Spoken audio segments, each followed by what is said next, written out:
स्वागत है आपका एनसीईआरटी क्लास 12th बायोलॉजी की इस सीरीज में। हम लोग अभी तक प्रॉपरली अपने पहले लेक्चर में बात किए थे कि जीवन अवधि के बारे में, कि जीवन अवधि भले ही कितनी ही हो परंतु प्रत्येक जीव की मृत्यु सुनिश्चित है। यहाँ तक हम लोगों ने अपने पहले लेक्चर में कंप्लीट किया। ठीक है, अब हम लोग दूसरे इसके आगे समझना चालू करते हैं। लिख रखा है, दूसरे शब्दों में यह कह सकते हैं कि एक कोशिकीय जीवों को छोड़कर कोई भी जीव अमर नहीं है। प्यारे बच्चों, यहाँ जो ये लिख रहा है एक कोशिकीय जीव, तो सबसे पहले तो हमको यह समझ लेना है कि यह एक कोशिकीय जीव है क्या।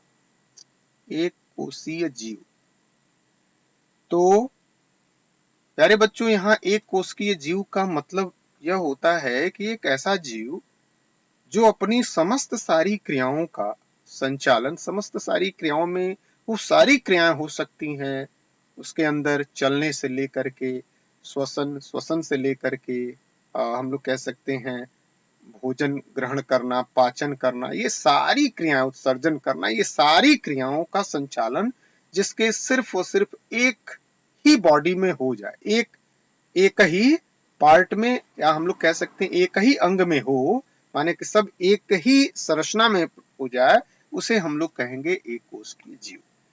जबकि हम लोग बहुकोशिकीय जीव हैं। हम लोग के अंदर बहुत सारी कोशिकाएं हैं और अलग अलग कोशिकाएं मिलकर के अलग अलग पार्ट्स का निर्माण करती हैं, और वह पार्ट्स लेबर ऑफ डिवीजन के आधार पर अलग अलग अपने कार्यों का क्या करता है, संचालन करता है। जैसे आंख की कोशिकाएं देखने का काम करती है, नाक की सूंघने की, वैसे हाथ की कोशिकाएं उठाने की। तो इस तरह की संरचना इस एक कोशिकीय जीव के अंदर बिल्कुल भी नहीं होती है। यह एक संरचना होती है जिसमें ये समस्त सारी क्रियाएं होती हैं। ठीक है, तो कह रहा है कि ये एक कोशिकीय जीव को छोड़कर कोई भी जीव अमर नहीं है। मतलब इस धरती के ऊपर जो एक कोशिकीय जीव हैं, ठीक है, इसको अमर की संज्ञा दे रहा है क्योंकि यह एक कोशिकीय जीव अपने अंदर समस्त सारी क्रियाओं का क्या कर ले रही है, संचालन कर ले रही हैं। अब ये मरती नहीं है, मतलब इनकी एक प्राकृतिक मृत्यु नहीं होती है। यह अपने शरीर का डिवाइड करती है, डिवाइड करके एक नए जीव का निर्माण कर लेती है। इसलिए यहाँ पे कह रहा है कि यह क्या है, एक कोशिकीय जीव को अमर की संज्ञा दे रहा है। ठीक है, इसको छोड़ करके बाकी क्या है, सब एक अपने निश्चित आयु में उनका मृत्यु होता है। यानी हम कह सकते हैं कि एक कोशिकीय जीव की प्राकृतिक मृत्यु नहीं होती। यानी कि अभी हमने बताया कि जो एक कोशिकीय जीव है, जैसे एक कोशिकीय जीव, इसके अंदर समस्त सारी क्रियाएं इसी एक कोशिका के अंदर से, इसी एक पार्ट से समस्त सारी क्रियाएं संचालित होंगी। गति से लेकर के श्वसन, श्वसन से लेकर के पाचन, पाचन पोषण, ये सारी क्रियाएं इसके एक ही कोशिका के अंतर्गत हो जाती हैं। ठीक है, तो कह रहा है कि इसकी कोई प्राकृतिक मृत्यु नहीं होती। मतलब जैसे कि अभी हम लोगों ने देखा हाथी, कुत्ता, तितली वगैरह, इनका एक निश्चित आयु निर्धारित है, वैसे ही इनका कोई प्राकृतिक आयु निर्धारित नहीं है। ठीक है, इस वास्तविकता को जानते हुए, इस वास्तविकता को जानते हुए क्या आपको आश्चर्य नहीं होता कि हजारों वर्षों से पृथ्वी पर पादपों तथा पशु पक्षियों की विभिन्न जातियां, स्पीसीज की विशाल संख्या विद्यमान है। बिल्कुल, क्यों नहीं।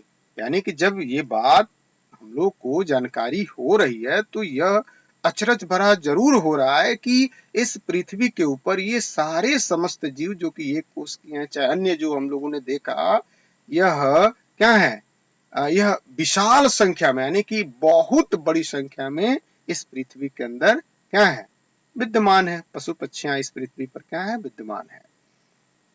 जीवित जीवों में कुछ प्रक्रियाएं, जीवित जीवों में कुछ प्रक्रियाएं अवश्य ही ऐसी है जिनसे यह निरंतरता सुनिश्चित होती है। प्यारे बच्चों, इस लाइन को हमें भली भांति समझना है। अभी ये ऊपर लिख रखा है कि यह वास्तविकता को जानते हुए कि क्या आपको आश्चर्य नहीं होता कि हजारों वर्षों से पृथ्वी पर पादपों तथा पशु पक्षियों की विभिन्न स्पीसीज की विशाल संख्या विद्यमान है। मतलब ये हमें यह बताना चाहता है कि यार यहाँ पे एक प्राकृतिक मृत्यु अन्य की हो रही है, ठीक है, फिर भी होने के बावजूद भी उनकी जातियां इस पृथ्वी पर हजारों वर्षों से विद्यमान है।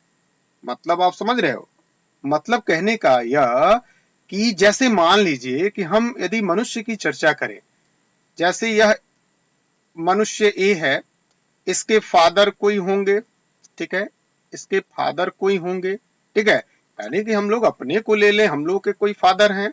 अब यदि हम लोग सोचे माने पिता हैं, अब हम सोचें कि पिता के पिता, तो पिता के पिता भी थे, ठीक है, उनके पिता के पिता, यानी कि यह एक सृष्टि, एक वंशानुक्रम इस पृथ्वी के ऊपर हजारों लाखों वर्षों से चला आ रहा है, ठीक है, यह सिस्टम चला आ रहा है। आज हम हैं, आज हमारे बच्चे हों, कल हमारे बच्चे होंगे, उसके आगे उसके बच्चे होंगे, माने इस तरह की चीजें यह समझाना चाहता है कि यह मृत्यु होने के बावजूद भी इस पृथ्वी पर लाखों हजारों पशु पक्षियों की विभिन्न जातियों की विशाल संख्या यह विद्यमान है। आखिर यह कैसे कैसे यह विद्यमान है जबकि इसकी प्राकृतिक मृत्यु हो जाती है। उम्मीद है कि आप हमारी बातों को समझ रहे हो। यह कैसे हो जाती है इसी को यह बताने का प्रयास कर रहा है, क्योंकि हम जानते हैं कि जनन एक ऐसी प्रक्रिया है जिसमें व्यक्ति अपनी तरह की प्रोजनी का, यानी कि अपनी तरह के जनन संतति का उत्पन्न करता है। मानव मानव की तरह करता है, ठीक है, अन्य जीव पादप पादप की तरह करता है, ठीक है। तो कहने का अर्थ कि इसके अंदर यह जनन ही है जो कि यह सुनिश्चित कर रहा है कि लाखों हजारों वर्षों से इस पृथ्वी पर पशु पक्षियों की आज तक विशाल संख्या देखने को मिलती है। अब जरा सोचिए कि यह जनन नहीं होता तो क्या यह सृष्टि, यानी कि जो पृथ्वी के ऊपर इतने विशाल जीवों की संख्या है, पशु पक्षियों की संख्या है, मनुष्यों की संख्या है, क्या यह होता? तो बिल्कुल भी नहीं होता। तो यह इसी को कहना चाहता है कि आखिर वह क्या है? तो वह क्या है? वह जनन है, वह रिप्रोडक्शन है, जिसके कारण से आज इस पृथ्वी के ऊपर विभिन्न प्रकार के जीव हैं, ठीक है, उनकी विशाल संख्या यहाँ उपस्थित है। यानी कि वही लिख रहा है कि जीवित जीवों में कुछ प्रक्रियाएं, यहाँ आपको यही बातें समझनी है। हम इसको अलग कलर से ले लेते हैं, जरा इसको आप समझिएगा।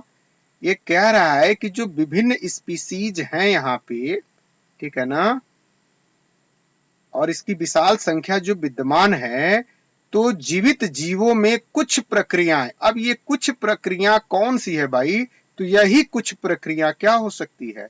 जनन हो सकती है, रिप्रोडक्शन हो सकता है, रिप्रोडक्शन हो सकता है, जिसके कारण से यह इतनी विशाल संख्या यहाँ इस पृथ्वी पर उपस्थित है, ठीक है।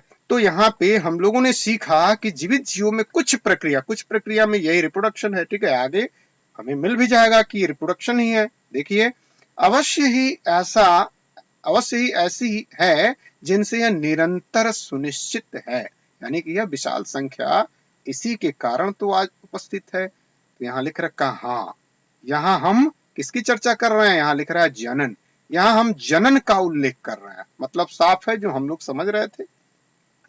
इस पृथ्वी पर चूंकि अन्य जीवों का, जो कि बड़े बड़े जीव हैं, छोटे छोटे जीवों में कोशिकीय को छोड़ करके बाकी सारे जीवों का एक निश्चित जीवन अवधि हम देख रहे हैं। तो इनके एक निश्चित जीवन अवधि होने के बावजूद भी आज पृथ्वी पर लाखों हजारों करोड़ों इनकी विशाल संख्या मौजूद है। तो आखिर यह विशाल संख्या मौजूद होने के पीछे अवश्य कोई ना कोई रहस्य है। तो वही उसी रहस्य की बात कर रहा है, उसी की बात कर रहा है कि जो जीवित जीव है उनमें एक विशेष प्रकार की क्रियाएं होती है, जिसे हम लोग क्या कहते हैं? जनन कहते हैं, ठीक है। तो हमने यहाँ देखा, हाँ, यहाँ हम जनन का उल्लेख कर रहे हैं, जिसे हम निश्चित मानते हैं, यानी कि यह होना निश्चित है, ठीक है। उम्मीद है कि आपको हमारी बातें समझ में आ रही होंगी, ठीक है। आगे यहाँ लिख रहा है, जीवों में जनन, जीवों में जनन यहाँ एक जीव विज्ञानीय प्रक्रम के रूप में परिभाषित किया गया है। तो जब हम लोगों ने यह सीखा कि यह एक प्रक्रिया है जिसे हम लोग जनन कहते हैं, और इसी के फलस्वरूप इस पृथ्वी पर लाखों हजारों करोड़ों वर्षों से विशाल जीव जातियों की संख्या यहाँ उपस्थित है, यानी कि मौजूद है। तो इसको परिभाषित करने के लिए यहाँ पे कह रहा है कि इसको विज्ञानीय प्रक्रम के रूप में क्या किया जाए, परिभाषित किया गया है। क्या किया गया है, देखिए, जिसमें एक जीव अपने समान एक छोटे से जीव, जिसे संतति कहते हैं, यानी कि प्रोजनी कहेंगे या ऑफस्प्रिंग कहेंगे या बच्चा कहेंगे, ठीक है, को जन्म देता है। ठीक है, अब यहाँ संतति में वृद्धि होती है, भाई धीरे धीरे वो संतान क्या होता है, बड़ा होता है, उनमें परिपक्वता आती है, जैसे जैसे वो बड़ा आता है वैसे वैसे उसकी बुद्धि में भी परिपक्वता आती है, तथा इसके बाद वो नई संतति को क्या करता है, जन्म देता है। यानी कि अब यहाँ से यह दूसरी बात, जब हम किसी संतति को जन्म देते हैं, धीरे धीरे उसकी वृद्धि होती है, वो बड़ा होता है, ठीक है, बड़े होने के बाद वह संतति को जन्म देता है। इस प्रकार, यही कारण है, यहां लिख रखा है, इस प्रकार जन्म, वृद्धि तथा मृत्यु चक्र चलता रहता है। मतलब इस सृष्टि के ऊपर यह निरंतर इसी प्रक्रिया के जरिए कि किसी जीव ने अपनी तरह की संतति को जन्म दिया, फिर वो संतति विकास करके आगे बढ़ी, बड़ी हुई, फिर उसने यानी कि संतति ने अब पुनः संतति का जन्म दिया, ठीक है, और यह पीछे वाला नष्ट होता गया और आगे वाला इसको निरंतर बरकरार रखा। इसीलिए यहाँ पे लिख रहा है जन्म, वृद्धि तथा मृत्यु यह निरंतर चलता रहता है। फिर आगे कह रहा है कि जनन प्रजाति में एक पीढ़ी के बाद दूसरी पीढ़ी में निरंतरता बनाए रखती है। ठीक है, तो इसको हम लोग अगले लेक्चर से समझने का प्रयास करेंगे। तब तक के लिए आपको धन्यवाद।